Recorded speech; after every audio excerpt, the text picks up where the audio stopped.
আসসালামু আলাইকুম রহমতুল্লাহি ওবারাকাতু। প্রিয় ভাই ও বন্ধুরা, কেমন আছেন? আশা করি সবাই ভালো আছেন। দেশ ও প্রবাস থেকে যারাই এই মুহূর্তে ভিডিওটি দেখতেছেন, আমার পক্ষ থেকে রইল আপনাদের জন্য আন্তরিক মোবারকবাদ।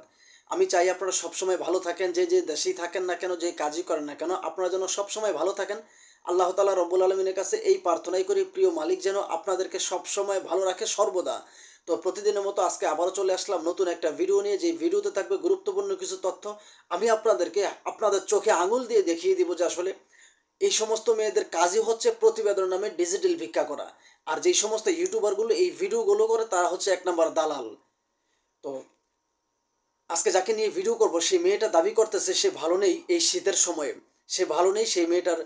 এবং কি যেই সাংবাদিকটা ভিডিও করছে, ও তো সাংবাদিক না, ও তো আসলে বৈধ মায়ের অবৈধ সন্তান। সাংবাদিক বলেও ওদেরকে লস হবে, আসলে গুনাহ হবে আমার। কেননা সাংবাদিকের পেশাটা এমন একটা পেশা, সবসময় সত্য প্রচার করে সাংবাদিক। অরিজিনাল সাংবাদিক যারা, আর যারা ডুপ্লিকেট তারা কখনোই সত্য প্রচার করে না।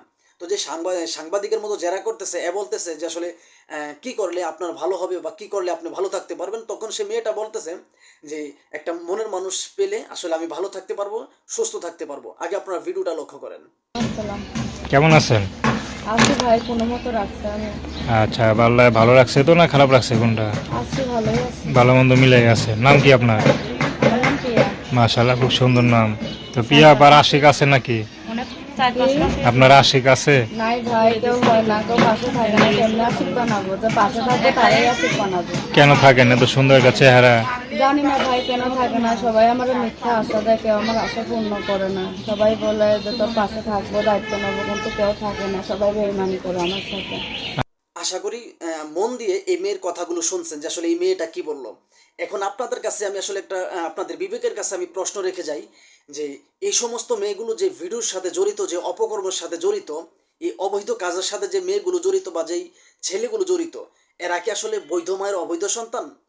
আমি মনে করি বৈধ মায়ের অবৈধ সন্তান এগুলো। কেননা ওরা কখনোই বৈধ সন্তান হতে পারে না, আমি মনে করি। কেননা মা তো খারাপ না, যেহেতু মাকে আমি দেখি না, তার মানে মাকে আমি তাকে নিয়ে আমি বলতে পারি না। কিন্তু এই সমস্ত ইউটিউবারগুলো প্রতিনিয়ত, আল্লাহ 30 দিন এমন কোনো দিন নেই যে এই সমস্ত ইউটিউবারগুলো আসলে ভিডিও আপলোড না দেয়।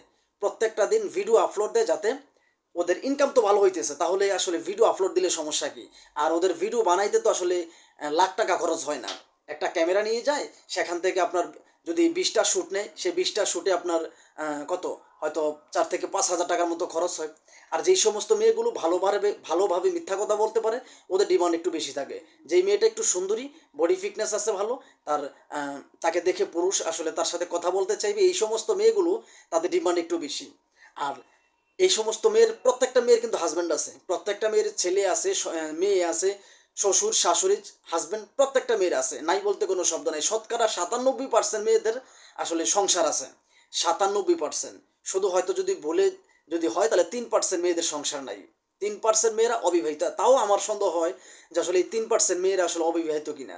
আমি মনে করি পুরো 100% মেয়েরাই বিবাহিত, ওদের সংসার আছে, স্বামী আছে, সন্তান আছে, শ্বশুর শাশুড়ি সব কিছু আছে। তারপরে থাকা শর্তে স্বামীকে ক্যামেরার পিছনে রেখে ঘন্টা চুক্তি মিথ্যা কথা বলে যে আমার বিয়ে হয় না। সন্তানকে বাসায় ঘুম পাড়িয়ে সে ক্যামেরার সামনে এসে বলে যে আমার সন্তান হবে দূরের কথা, আমার তো বিয়ে হয় না। এই সমস্ত মেয়েগুলো হচ্ছে এরকম খারাপ। আর ওদের প্রত্যেকটা মেয়ের যে হাজব্যান্ড, আমি মনে করি ওরা লিঙ্গ ছাড়া। কারণ লিঙ্গ ছাড়া যদি না হতো, তাহলে নিজের স্ত্রীকে দিয়ে কীভাবে হাজার হাজার মানুষের সামনে প্রেজেন্ট করতেছে, কিভাবে সম্ভব? আপনি কখনো দিবেন আপনার স্ত্রীকে আরেকজনের সাথে কথা বলতে? কখনোই দিবেন না। কেননা আমার স্ত্রী আমার ঘরের লক্ষ্মী, এটা আমি মনে করি। কিন্তু এই সমস্ত পুরুষগুলো, ওরা পুরুষ না হিজলা, আমার আসলে ভাবতে অবাক লাগে। যদি হিজলাই যদি না হতো, তাহলে কিভাবে তার নিজের স্ত্রীকে দিয়ে ভিডিও করায় মানুষের সামনে, যাতে তার চেহারা দেখায়?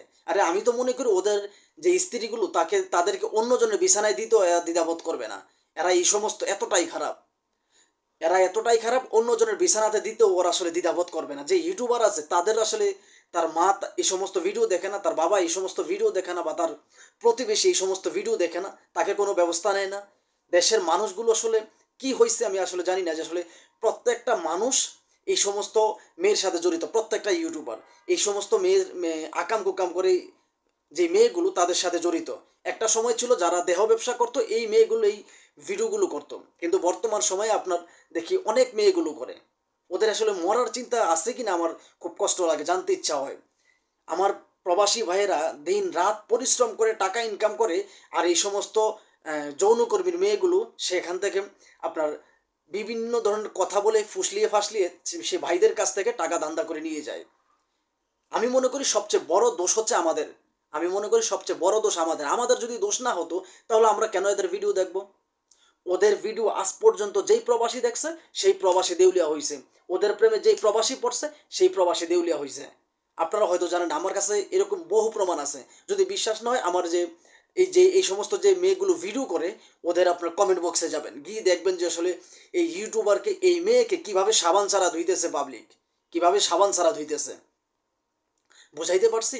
তারপরেও যদি কোনো মানুষ যদি আসলে অবুঝ থাকেন, তাহলে আসলে আমি মনে করবো আপনারা বোকার রাজ্যে বাস করতেছেন। ওদের সাথে কথা বলা মানেই নিজের ক্ষতি নিজে ডেকে আনা, ওদের সাথে কথা বলা মানেই। তো যাই হোক, এই ভিডিওটি বানানো হয়েছে শুধুমাত্র সতর্কমূলক, কাউকে উদ্দেশ্য করে বানানো হয় নাই। প্লিজ কেউ খারাপ মন্তব্য করবেন না। ভিডিওটি ভালো লাগলে লাইক, কমেন্ট, শেয়ার এবং চ্যানেলটি সাবস্ক্রাইব করে আপনাদের পাশে থাকার সুযোগ দিবেন। খোদা হাফেজ।